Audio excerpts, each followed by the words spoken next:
Hello, and welcome to Force's December Hereditary Cancer Live Update. Our live updates are meant to deliver news designed to keep you informed, empowered, and engaged. The updates given today are paramount to our community. My name is Elise Boucher. I am a member of the Force community, and I will be your moderator. Force improves the lives of millions of individuals and families facing hereditary, breast, ovarian, pancreatic, prostate, colorectal, and endometrial cancers. Our community includes people with a BRCA, ATM, PALB2, CHEK2, or other inherited gene mutations, and those diagnosed with Lynch syndrome. We accomplish the FORCE mission through our support, advocacy, education, and research efforts. Visit our website for expert-reviewed information and access to our support programs, including virtual Zoom meetings, our peer navigation matching program, and our online message boards. At this time, we would like to recognize our sponsors for making this programming possible and for their continued support of FORCE and the hereditary cancer community. Our FORCE presenters today are Kelly Owens, Director of Education and Research, Lisa Schlager, Vice President of Public Policy, and Diane Rose, Vice President of Research. After their updates, we will conduct a Q&A to answer the many questions that you have. Please submit your questions using the Q&A feature. We will do our best to address each one. Our presenters will not be providing medical advice. Please reach out to your doctor if you have any specific or urgent questions. At this time, I would like to welcome Kelly Owens, FORCE Director of Education and Research. Thank you, Elise.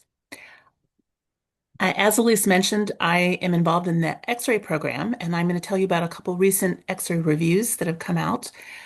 You can find our library of reviews, these and other past reviews, using the QR code in the upper right corner of your screen. So the first of these I'd like to tell you about is a review of a study looking at the frequency of breast, pancreatic, and colorectal cancers among people with inherited mutations. And in this study, they looked at a variety of different mutations, including BRCA1 and 2, Lynch syndrome genes, which have been studied in this way in the past to some extent, but also ATM, CHEK2, and PALB2, where we really lacked a lot of information. And what they looked at was the survival once people were diagnosed with cancer. So we know that the cancer is higher in these populations for certain cancers, but once people get cancers, what they found was that for the vast majority of cases, these cancers progressed in the way that they would for someone without a mutation. So breast cancer, pancreatic cancer, and colorectal cancer. A couple of the exceptions were that people with Lynch syndrome mutations tended to survive better with colorectal cancer, and that may be the working idea, although not tested in this study, was that it may be due to an improved immune response in that situation. And individuals with BRCA1 and 2 mutations who had triple negative breast cancer specifically had a slightly better survival, maybe because these are more sensitive to some of the chemotherapy drugs. The one place where there might have been a discrepancy was for people with ATM mutations. And they studied this in two different ways. And in one way, it was similar to people without a mutation, and the other way, it was slightly worse. But the numbers of individuals with that mutation that had triple negative breast cancer were relatively small. So it's really unclear at this point. The other study I wanted to tell you about is not specific to hereditary cancer. It has to do with colorectal cancer, but I wanted to highlight that we do cover things that are outside of hereditary cancer because they're of general interest to um, many people. And in this case, this is looking at what happens to individuals who have been diagnosed and treated for colorectal cancer, who then exercise after. And then specifically, they were looking at what was the risk of cancer recurrence and what was the overall survival due to colorectal cancer. And this was with a pretty modest exercise routine. And although they did have some structured support to keep people on track, some meetings in person, but they showed with exercise that people could reduce very substantially, very significantly their risk of recurrence from colorectal cancer. And so I put this out there for you because I think this is a very actionable thing for people to do, and has can have a really large effect. And so with that, I'll pass it back to Elise. Thank you very much, Kelly. Next, I would like to welcome Lisa Schlager, Force Vice President of Public Policy.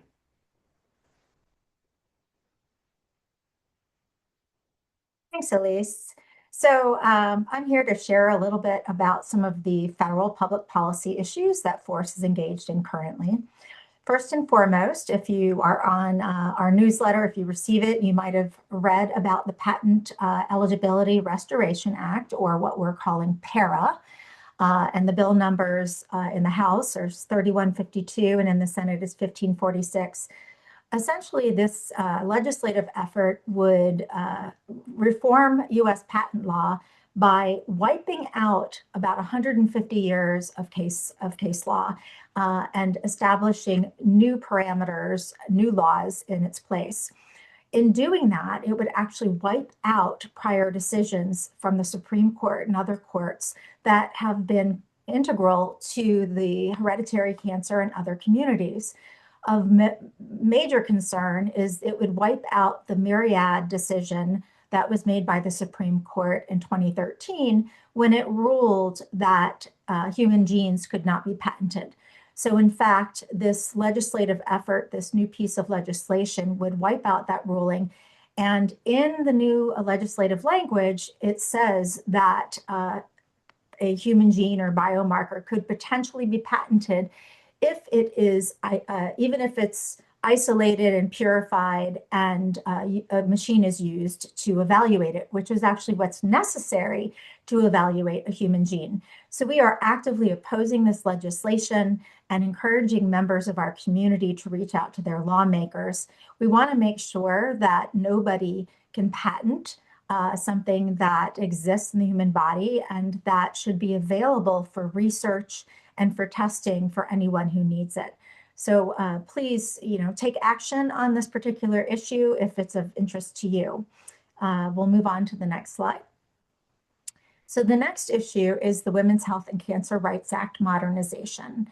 The Women's Health and Cancer Rights Act is the law that was passed in 1998 that ensures that anyone who undergoes a mastectomy has access to breast reconstruction or a prosthetic if it's their choice. And recently, the American Society of Plastic Surgeons decided it was time to spearhead legislation to update that law, and they are calling it the Advancing Women's Health Coverage Act.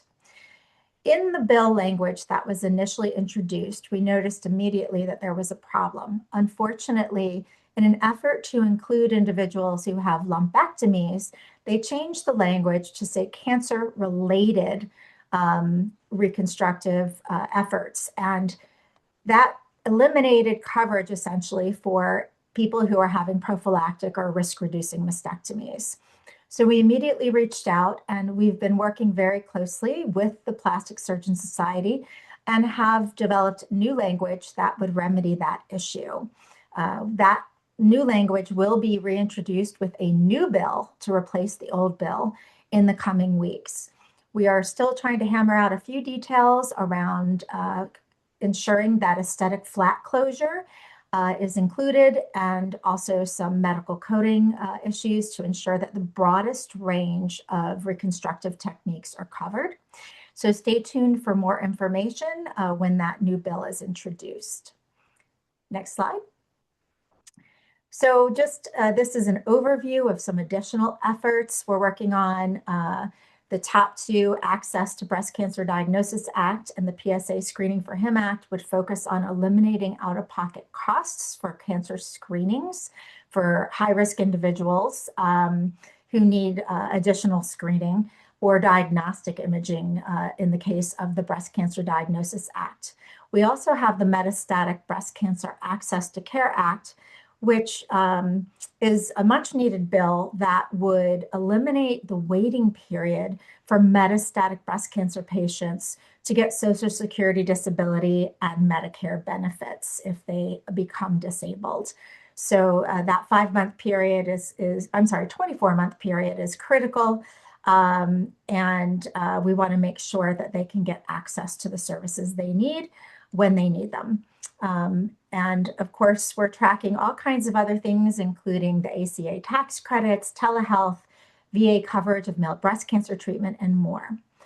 And just to add one final thing, FORCE is also engaged in state efforts, and most state legislatures are closed, but we're excited to share that with the help of our advocate, Robin in Massachusetts, we have been able to introduce a new bill that aims to place genetic protections against discrimination in life, long-term care, and disability insurance. And we're just so excited that we were able to do that with the help of our patient advocate leader. So just to highlight that getting involved in the state level through FORCE can make a huge difference. Next slide. So if you're interested in helping us act on these and other issues, you can scan this QR code or go to this web address, and you'll be given the opportunity to send emails to your lawmakers. They're pre-written and easy to send, as well as customizable so that you can add a little bit about yourself and your story and your connection to the issues. So thank you for tuning in, and I'll pass it back to Elise now. Thank you, Lisa. Finally, I would like to welcome Diane Rose, Force Vice President of Research. Thanks, Elise. Today, I'm going to share some updates about hereditary cancer research. A major focus of our work here at Force is making sure that people, not only know about clinical trials, but that they feel informed, empowered, and supported to participate in research that they can, benefit in directly, or that their family members can benefit in, and certainly, the greater Force community.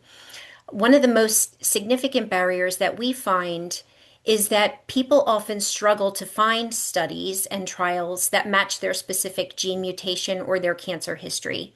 So Force built the Search and Enroll tool, which is a user-friendly platform that provides plain language descriptions, what the study is asking, who qualifies, and then exactly how someone can enroll. And hopefully, our goal is to bridge that gap between interest in the study and actually enrollment in a study, and to make sure that research is accessible to all people who are navigating their hereditary cancer risk. So researchers frequently reach out to Force to collaborate on studies that are focused on hereditary cancer, and that's, including prevention studies, treatment studies, and other research initiatives. And so by sharing information about these ongoing studies, we're empowering people and you specifically to participate in research, because we know that it advances treatment and prevention options. So today I'm just going to highlight a few studies. Next slide, please. So the research team at MoMA Therapeutics contacted Force about their study for the treatment of advanced MSI-high or DMMR cancers. And this trial will study an investigational drug that they call MoMA 341, and that's given alone. The drug 341 is given alone, or together with a standard chemotherapy, or together with an immunotherapy. So MoMA 341 is a targeted therapy, and it blocks the activity of an enzyme called Werner helicase, or WRN. And people with certain advanced or metastatic cancers with a biomarker known as MSI-high, or microsatellite instability high, or DMMR, which is mismatched repair deficient, may be eligible for this trial. And these biomarkers are often seen in Lynch syndrome cancers. So the eligible tumor types may depend on the stage of the study, but the trial right now aims to understand how this drug, MoMA 341, how safe it is, how well it's tolerated, the initial effectiveness, and then also how the drug moves through and affects the body. Next slide, please. So I listed here the eligibility criteria for the MoMA 341 study. One note that I'll point out is that they are offering reimbursements for travel, meals, and accommodations for people who don't live near the study sites. So we added this study to the search and enroll tool. You can scan the QR code here, or you can just go to our featured research page and it's listed right up at the top. So if you or a family member has Lynch syndrome and you've been diagnosed with cancer, this study might be of interest to you.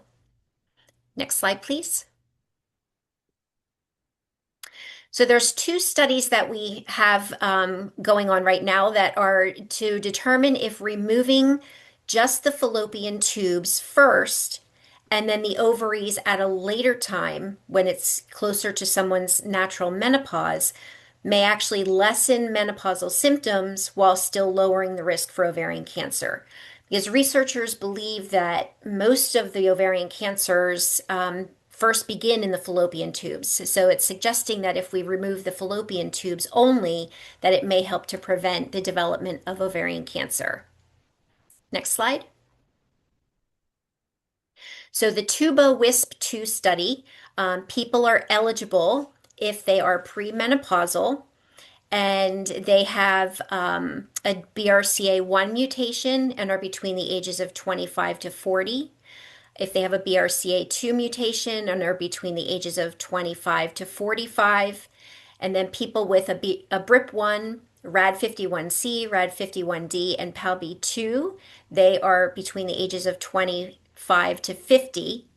And then the participants actually can choose which arm of the study they want to be enrolled in. So the first arm is if they just want to have a salpingectomy now, which is just removal of the fallopian tubes, and then have a plan with a delayed oophorectomy or removal of the ovaries at a later time. Or they can choose to do what is considered now the standard of care, which is to have a bilateral salpingo-oophorectomy, which is removal of the tubes and the ovaries in the same surgery. So you can see the study sites, the states that the study is being held in, and you'll be asked to complete a questionnaire at enrollment. You'll have surgery at one of the study sites, and then they'll do a check-in annually. Right now, enrollment is really strong. They have about 2,500 of the 3,000 people that they need to complete this study. And then the team is also hoping to extend the study so that they can answer additional questions. Next slide. Thanks. The SOROC study, it tests the same prevention concept, but it focuses specifically on people with a BRCA1 mutation and who are between the ages of 35 and 50. However, these individuals can be premenopausal or menopausal.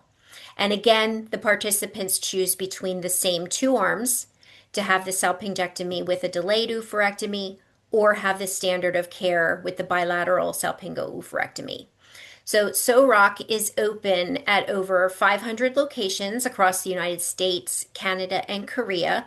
So it's, very widely accessible. And enrollment right now is about 833 people, and that's about 43% of their goal of 1,956 people. So we're hoping that this increased awareness, which is key, will help this study to cross the finish line. And next slide, please. So these three studies that I discussed, along with many others, reflect, the breadth of research that's needed for the hereditary cancer community, from treatments and preventions. You can see all the different types of studies here with QR codes. And we know that our community really benefits directly when we get answers to the trials. So through the search and enroll tool, we're hoping that you find the studies more quickly, you can understand them, and you feel supported in making decisions about participation. Please feel free to peruse the tool and share it with your family members, and definitely reach out to us through our peer navigation program if you need help to find a study for yourself or for someone. I'll pass it back to you, Elise. Thank you, Diane, and thank you to our four speakers. At this time, we will now begin the Q&A portion of our update. So please just use the Q&A function to submit your questions. But we have a couple that are pre-formed. I'll ask that our panelists please come on camera and we will begin the Q&A. And so this first question is going to be for you, Diane. You had mentioned that SOROC is, at 43% of their goal for participants. Why is participation in hereditary cancer research especially important right now? Oh, and Diane, I'll just have you turn your mic on real quick. Sorry about that. All right. Yeah. So, great question. For the SOROC study, and certainly for Tuba Wisp, you know, this is such an important question in our community, because right now the standard of care is to remove your fallopian tubes and your ovaries all at one time in one surgery. And for people who are premenopausal, that sends them into, an instant menopause, which has other, concerns.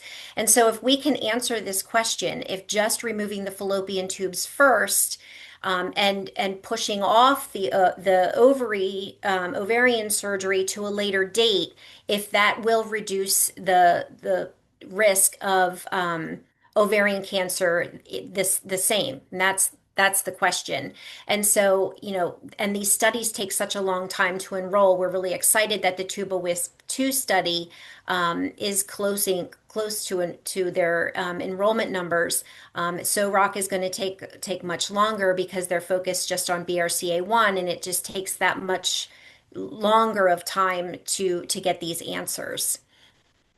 Excellent. Thank you for expanding upon that. And we actually just had a question come through that I think is a really important one. And that is, what type of vetting does Force do regarding the studies before posting them on the Force website? Oh, that's a great question. Yeah, so we usually work directly with the research team. Like for example, with the Tuba Wisp study, our executive director and founder Sue Friedman sits on an advisory board. For the SOROC study, I sit on an advisory board for that study team, and we're involved in, you know, from concept all the way through for many of these studies.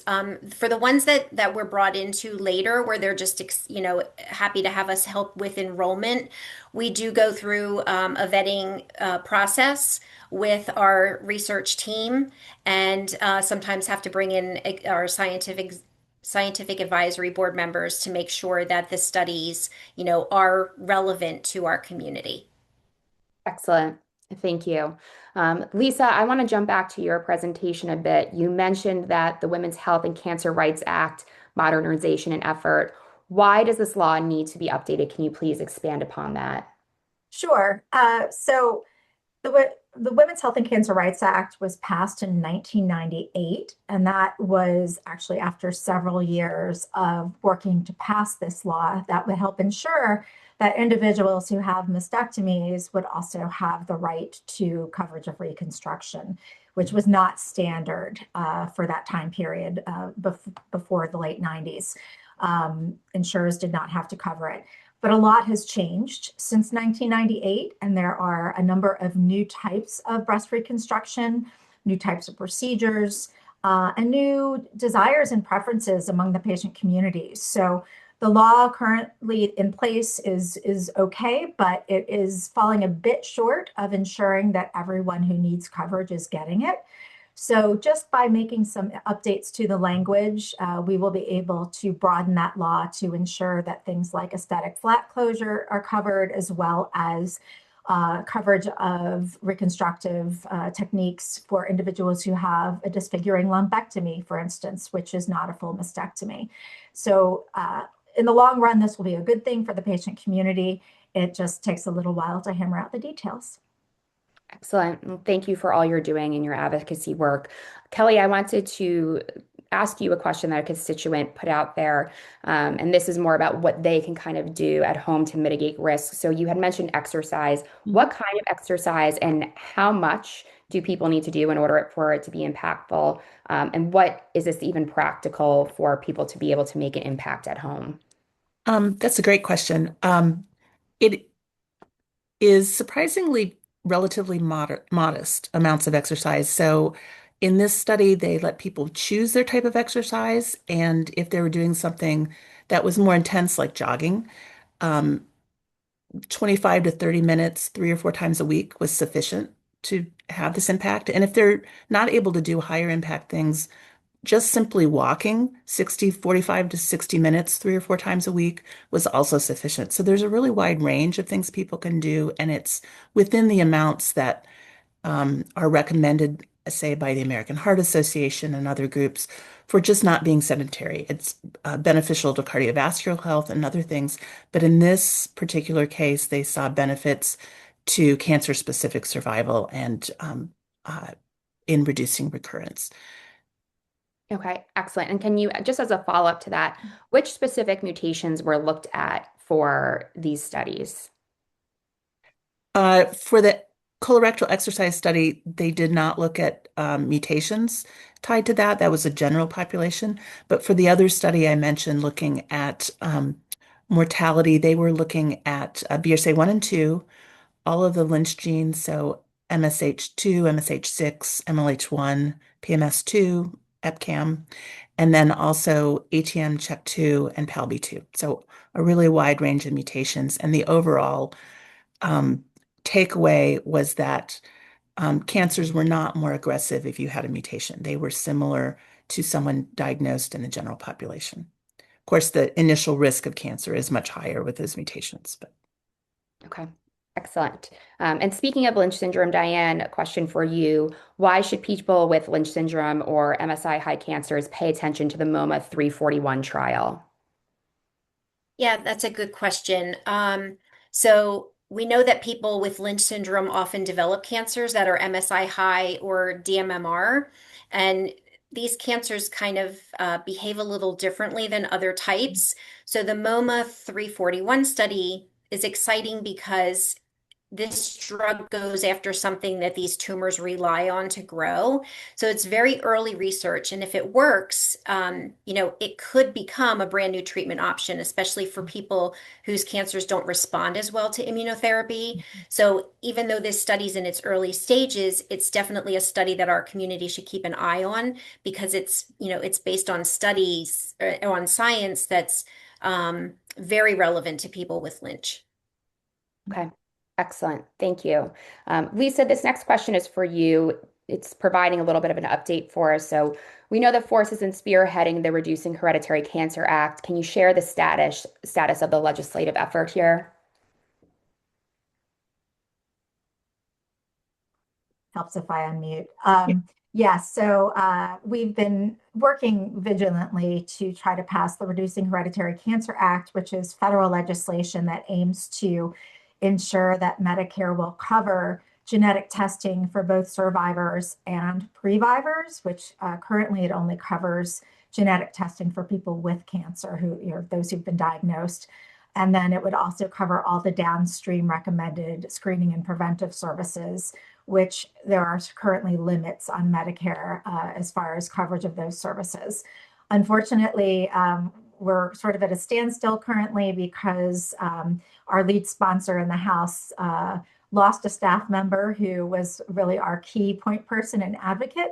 So we're in a bit of a holding pattern, but they are looking to replace that staff member shortly. And then we're excited to move forward with hopefully getting some committee hearings and sharing that this particular piece of legislation would actually save Medicare money. We have a wonderful economic analysis that demonstrates millions of dollars in savings to the system, which is a win-win for everyone. So stay tuned. We will certainly update the community when things start moving on that piece of legislation again.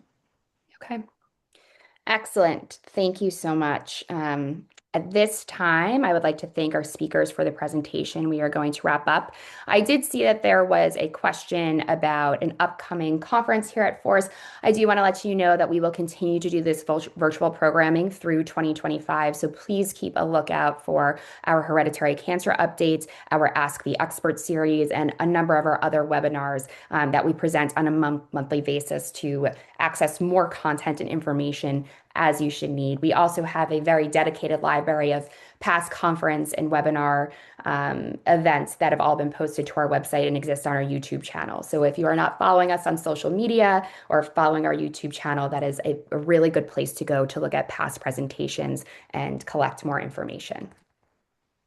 So thank you very much to our speakers. Possible. So thank you to our sponsors.